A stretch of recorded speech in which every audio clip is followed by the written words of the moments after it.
안녕하십니까. 암호화폐 정보를 전달해드리는 닥터 비트맨입니다. 토요일도 슬슬 마무리가 되고 있습니다. 어떻게 오늘 하루 잘 보내고 계신가요? 며칠 뒤 태풍 마이삭이 한반도를 관통한다는 이야기가 무색하게 오늘 하루 굉장히 화창한 날씨가 지속되고 있는데요. 이번 태풍 또한 아무 탈 없이 지나갔으면 좋겠습니다. 그렇다면 토요일의 마무리는 과연 어떠한 소식들이 반겨주게 될지 보도록 하겠습니다. 어제 저녁부터 해서 암호화폐 시장이 소폭 반등하는 모습을 보여주고 있습니다. 다행인 것 같은데 비트코인의 경우 11,500달러 선을 회복하며 긍정적인 펀더멘털을 보여주고 있죠. 이러한 상황 속 긍정적인 소식들은 여전히 계속해서 나오고 있는데요. 첫 번째로 비트코인의 가격과의 상관관계가 높아져 가고 있는 스테이블 코인 USDT에 관한 소식이 나왔습니다. 코로나 팬데믹 사태 이후 엄청난 양이 추가 발행을 하며 주목을 받았었죠. 오늘 또한 추가 발행 소식이 나왔습니다. 보도록 하겠습니다. 2.5억 USDT가 추가 발행이 되었습니다. 트론 네트워크에서 발행이 되었다고 하는데요. 뎁토탈에 따르게 되면 29일 00시 15분경 트론 네트워크에서 2.5억 USDT를 추가 발행을 했다고 합니다. 굉장히 많은 숫자인데요. 3개월 동안 10억 개가 넘는 테더가 발행이 되며 비트코인의 매수 시그널이 아니냐 하는 의견들이 굉장히 많았죠. 특히 초강세장이라 불리던 2017년 말 테더의 폭발적인 추가 발행과 맞물려 있기 때문에 이러한 의견들이 더더욱 생기는 것이 아닌가 생각이 듭니다. 이러한 테더의 추가 발행 소식들이 암호화폐 시장을 다시 한번 초강세장으로 끌어올리는 원동력 중 하나가 되었으면 좋겠네요. 이러한 소식과 더불어 작년 빅3 이벤트 중 하나였던 거래소가 있었습니다. 바로 벡트인데요. 벡트의 경우 현금이 아닌 현물을 통한 전세계 최초 파생상품 거래소였기 때문에 그 의미가 더욱 컸었죠. 하지만 오픈 초기 낮은 거래량에 대한 실망감은 이제 사라진 것 같습니다. 현재 거래량이 사상 최고치를 기록을 하고 있다고 합니다. 보도록 하겠습니다. 비트코인의 시장 상황과 벡트의 비트코인 선물 거래량 사상 최고 기록이라는 헤드라인을 장식하고 있습니다. 국제경제심포지엄에서 연방준비제도 의장이 강연해 코로나19로 침체하는 경제 지원을 우선할 수 있도록 제로금리 정책을 장기에 걸쳐 유지하는 자세를 나타낸 것 외에 2% 초과의 인플레이션을 허용하는 새로운 정책 방침을 표명했었죠. 미 장기 금리의 급성장의 수반에 금리가 붙지 않는 금 가격이 요동을 치고 있습니다. 그와 반대로 달러의 경우는 급락을 하고 있는 상황인데요. 디지털 금이라고 불리우는 비트코인 또한 급등락을 하며 영향을 받고 있습니다. 한 유명 애널리스트의 경우는 이제 패드의 영향으로, 그러니까 미 연방준비제도의 영향으로 $10,000까지 오히려 비트코인이 하락할 수 있다 언급을 했는데, 한편 어제부터 오늘에 걸쳐 11,100달러의 지지선에서 하락을 멈췄죠. 현재는 11,500달러 선에서 보합 흐름을 보이고 있습니다. 벡트의 경우 현재 선물 거래량이 사상 최대치인 1억 4,700만 달러, 하나 약 1,740억 원을 기록했다고 합니다. 이는 지난번 최고 기록을 갈아치운 기록인데, 벡트의 경우 초반에 말씀드렸듯 현금이 아닌 현물로 거래를 하는 거래소죠. 비트코인의 유동성에 영향을 미칠 것입니다. 과연 벡트의 선물 거래량이 암호화폐 시장에 긍정적인 영향을 미치게 될지 지켜봐야 될 것 같습니다. 이러한 소식과 더불어 한 기업의 경우 비트코인의 중기 전망은 아직 긍정적이다 언급을 했습니다. 어떠한 근거를 기반으로 이야기를 했을지 한번 보도록 하겠습니다. 글래스노드는 이제 비트코인, 스테이블 코인 공급 비율에 의하면 중기 전망은 아직 긍정적이다 이렇게 언급을 했습니다. 비트코인의 중기적 흐름을 뒤엔 듯 단기적 난기류에도 불구하고, 그러니까 하락을 했다는 말이겠죠. 스테이블 코인의 공급 비율에 의하면 아직 중기 전망은 밝다 언급을 하고 있는데요. 노드의 경우 최근 트윗에서 SSR 매트릭스에 대해 언급을 하면서 엄청난 양의 스테이블 코인은 비트코인이 현재 가격 수준에서 엄청난 상승 잠재력을 가지고 있음을 시사한다 이렇게 이야기를 했습니다. SSR 또한 1년 전에 비해 3배 이상 강해졌다고 하는데, SSR이라는 단어가 생소하실 수 있습니다. 간단하게 비트코인 시가총액을 주요 스테이블 코인의 시가총액의 합으로 나눈 값입니다. 더 쉽게 얘기하면 의하면 스테이블 코인의 구매 비중이 비트코인 구매 비중보다 높은 상태니 이 스테이블 코인들이 비트코인으로 흘러들어갈 가능성이 높다라고 보시면 될 것 같은데요. 현재 많은 시그널들이 암호화폐 시장의 상승을 도모하는 중입니다. 암호화폐 시장의 대상승장이 정말 얼마 남지 않았다 생각이 드는데 한 달, 두 달이 아닙니다. 얼마 남지 않았다는 뜻인 1년에서 1년 반을 말하는 것이죠. 그동안 꾸준히 매집을 해야 되지 않을까 생각이 들게 됩니다.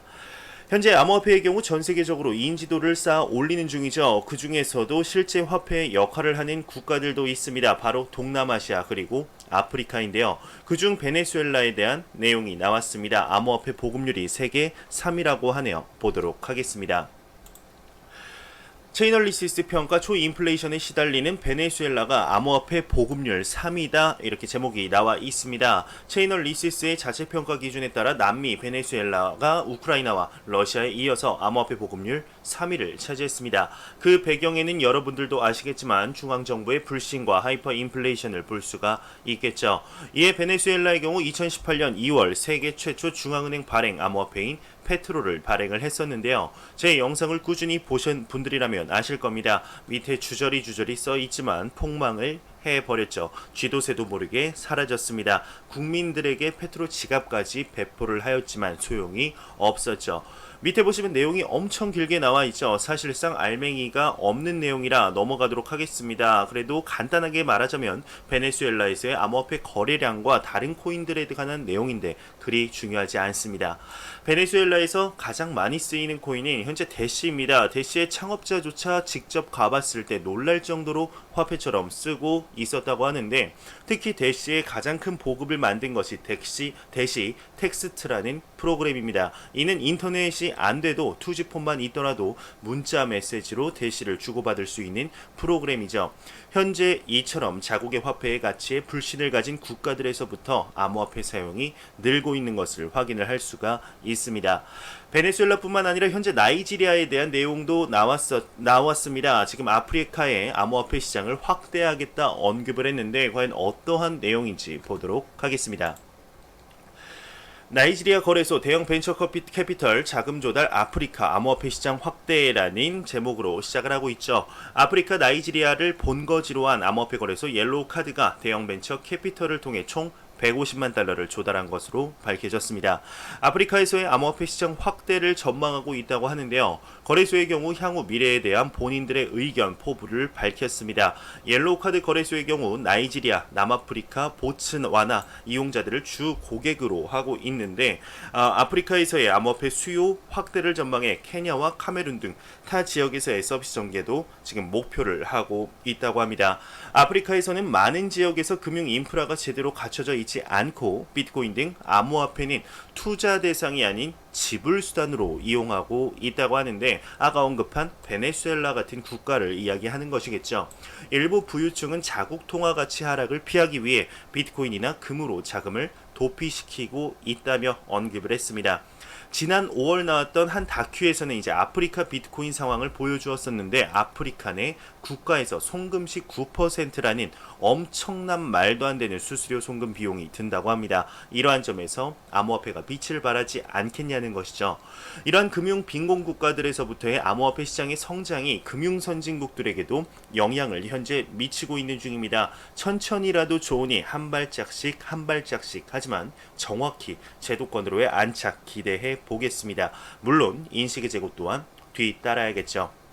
거짓말처럼 매일같이 나오는 리플 XRP에 관한 소식이 오늘도 또한 나왔습니다. 리플사의 사업 확장 소식이든 XRP의 가격이든 파트너십에 대한 문제든 매일같이 나온다는 것이 참 신기한데요.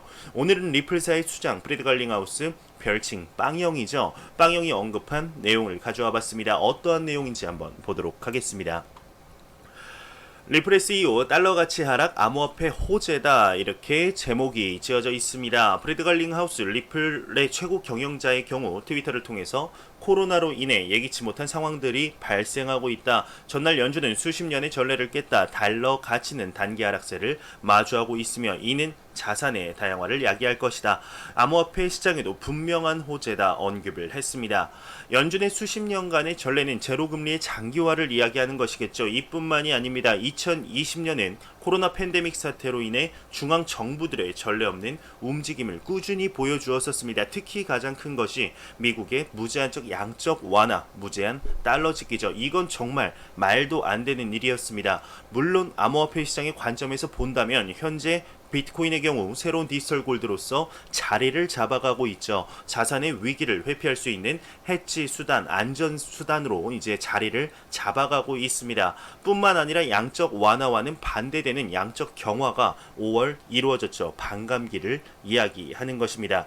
그리고 CBDC 개발이 가속화되고 있는 것도 코로나 사태 이후 급격하게 개발이 가속화되고 있습니다. 그런데 그거 아십니까? 코로나 사태가 이루어지기 몇 달 전 디지털 달러 재단이 설립이 되었었습니다.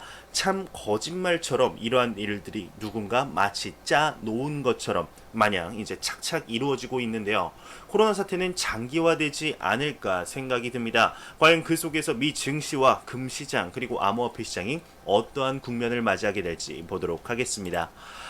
네, 크립토닷컴에 관한 소식이 나왔습니다. 모바일 앱에서 CRO 결제 지원을 한다고 하는데 암호화폐 결제 플랫폼 크립토닷컴이 28일 공식 트위터를 통해 모바일 앱에서 크립토닷컴 코인 CRO 결제를 지원한다고 합니다. 지금 코인 마켓캡 기준으로 CRO 코인 같은 경우는 시가총액 9위에 랭크가 되어 있는데요. 제 영상을 꾸준히 보신 분들이라면 제가 스테이킹을 진행하고 있다는 사실을 알고 계실 겁니다. 그 플랫폼이 바로 크립토닷컴이죠. 관심 있으신 분들은 밑에 설명란에 링크 있습니다. 알아보시고 이렇게 한번 해보시는 것도 나쁘지 않을 거라 생각이 듭니다.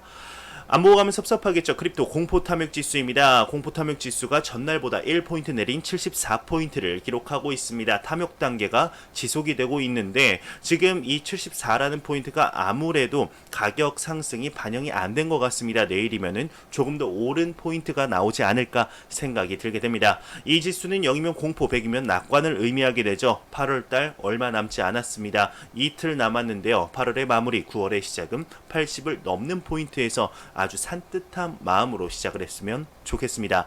공포 탐욕 지수 같은 경우는 유동성 거래량 각각 25%씩, SNS 언급량 설문조사 15%씩, 비트코인의 더미넌스 그리고 구글 검색량 각각 10%를 기준으로 산출이 되게 됩니다. 제가 준비한 소식은 여기까지입니다. 마지막으로 코인 마켓캡에서 가격 보고 마무리하도록 하겠습니다. 네, 메이저 탑10 코인들 지금 전반적으로 봤을 때 상승 흐름을 보여주고 있습니다. 굉장히 좋은 것 같은데 비트코인 같은 경우는 1.56% 상승한 1360만원대, 이더리움이 2.94% 상승한 46만 6천원대, 3위의 리플 XRP가 3.47% 상승했네요. 321원대를 보여주었으면 좋겠습니다. 비트코인의 더미넌스 같은 경우는 59%로 암호화폐 시장에 매우 강력한 비트코인의 시가총액 점유율을 볼 수가 있겠네요. 제가 준비해온 소식은 여기까지입니다. 영상이 도움이 되셨다면 구독과 좋아요 그리고 광고 한 편만 처음부터 끝까지 시청해 주시기 바랍니다. 이 채널은 오직 광고 수익으로 운영이 되게 됩니다. 항상 영상 시청해 주시는 시청자분들, 구독자분들 너무나 감사합니다. 저는 다음 영상으로 찾아뵙도록 하겠습니다. 지금까지 닥터 비트맨이었습니다. 감사합니다.